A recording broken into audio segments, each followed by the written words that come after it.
It becomes clearer by the second that Meghan is a narcissist, but with Harry's recent fancy for the limelight,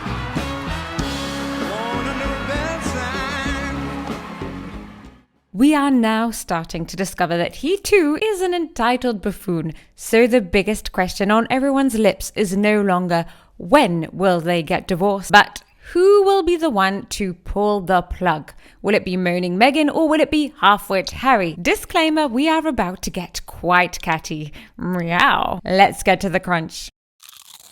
Let's get one thing straight. I am a hopeless romantic and can't think of anything better than that moment when the prince finally whisks his princess off into the moonlight and we are left with the words happily ever after sprinkled across the sky. But just stop right there, because if Disney ever have the boneheaded idea to make a movie about Harry and Meghan, we are all going to be supremely disappointed. Why? Well, for starters, not one of the main characters is remotely pleasant. Meghan, we have all come to realize by now, was in it for the fame and the money, and possibly the title. She got everything she wanted, but then sat back to realize that she now needs to spend her time with her spoiled prince. There must be moments, such as the first time she read Spare or listening to any of his testimony in the ongoing court cases, in which Meghan sits back and thinks, is being a duchess really worth all this second-hand embarrassment? Allegedly, Harry came to his court case this week and was asked the question, do you have any evidence supporting your claims of phone hacking? The mother of all questions in a case brought to trial by Harry for the alleged phone hacking that he was allegedly subjected to throughout his lifetime. What do you think his response was?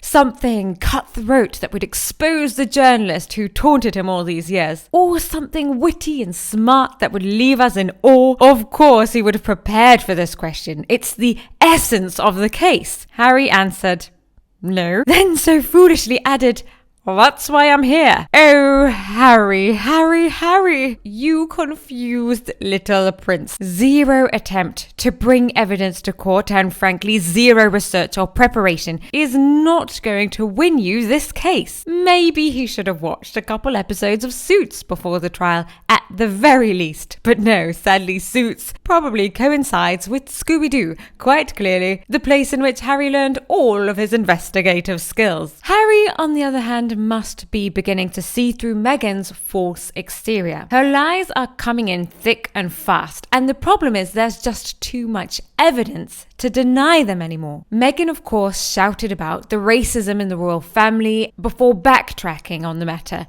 then quickly snapping up an award for her valiant fight against racism. We're so proud of their work on racial justice and on mental health parity and awareness. Quite the roller coaster. Then she alleged that she was so unsupported in her childhood that she fought to pay for her own tuition through scholarships and hard work.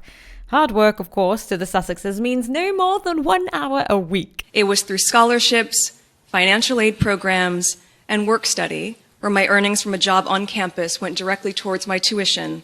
But the truth was revealed that her tuition fees were paid for her by her disowned father, who she banished from her life without a second thought for him, just like a mere whitehead in the presence of Dr. Pimple Popper. The point is that no matter how dumb Prince Harry has proven himself to be over the past few months, surely even he has spotted the inconsistency in Meghan's anecdotes. So in the still unsettled question of who will be first to jump the sinking ship that is Meghan and Harry, my opinion would have to lean more towards Meghan. She is the one who cares more about her reputation than anyone who has ever been unfortunate enough to have crossed her path. Time and time again, people have come forward claiming to have befriended her, helped her out, raised her from birth, only to be cast aside when they are no longer of use. Come to think of it, maybe Disney has already made a movie about Meghan. It was called Cruella de Vil. Harry's time has come. He has been used for his title and his wealth. She has secured unlimited future earnings from having bore his children. She was given a platform on the world's largest stage, which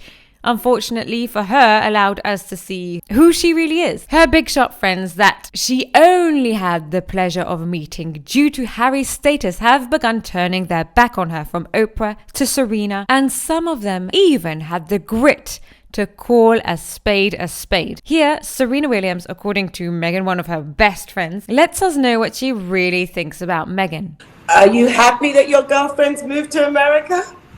Don't know what you're talking about. Don't know nothing about that. I mean, they're on the West Coast, but Never seen her, never heard of her. Of course, with any pending divorce, you must think of the children. But in this scenario, I cannot help but think that they might just be better off if the parents were separated.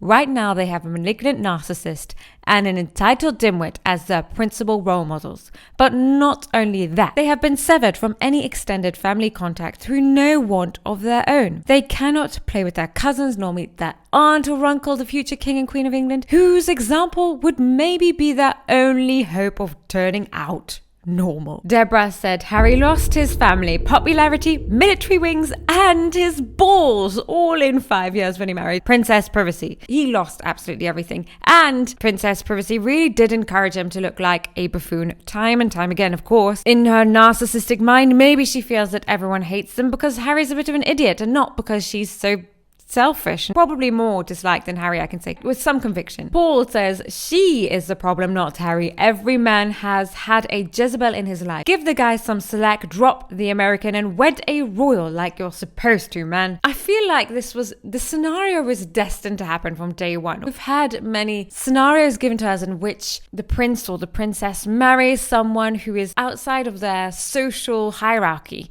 such as Aladdin. We even had it there.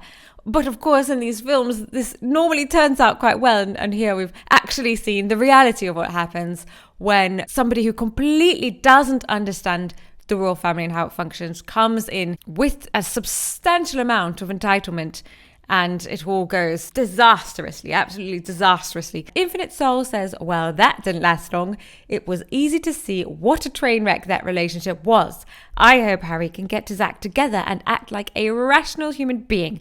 Meghan is probably going to sue him for abuse. I did not think of that scenario. Hopefully she saw how terribly it turned out for Amber Heard. But that would be so fascinating to watch. Side note, it would be disastrous for both parties, like it was for Amber Heard and for Johnny Depp. But we would get a absolutely intimate glimpse into the royal family life to understand really how the royal family functions. To be honest, as terrible as the book Spare is, that is the one thing I do like about it. Seeing at the very beginning in the first few chapters, he does talk about royal life, the day-to-days at Balmoral, and that is just delightful to have that glimpse, that intimate glimpse into how they work. For that reason, I would quite like to watch that. Peanut Butter says, I bet even she is surprised how quickly her plans worked out.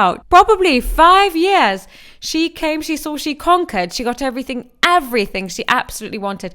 And the only thing that didn't work out for her is people didn't love her as they were supposed to, as in her mind they would have done, because she's so lovable. But unfortunately, people can see through fakeness. A lot of people can see through her fakeness. ACDC says now that Smirky has succeeded in dividing him from his family, it will be much easier for her next move, which is to turn on him and file for divorce / full custody, considering he admitted to drug use. She's hoping, in the court's opinion, what kind of parent is that, right?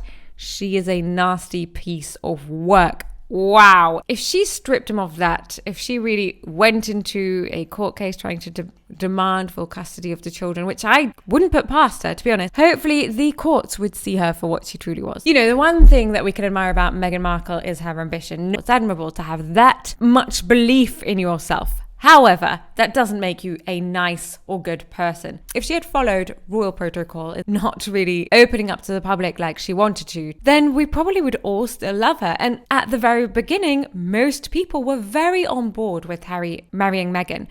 We all really loved the idea of it. The idea of a nobody, a relatively poor person coming up through the ranks and marrying into royalty. It's the dream come true for most little girls. And she succeeded. But unfortunately, She did insist on the world really getting to know the real Meghan, and that was when it all went terribly wrong for her. Expect the real me in this, and probably the me that they've never gotten to know, certainly not in the past few years, where everything is through the lens of the media, as opposed to, hey, it's me. Give this video a like if you think the divorce of Meghan and Harry is imminent, and subscribe to the channel to help our Crown family flourish. Thanks for watching. See you down in the comments.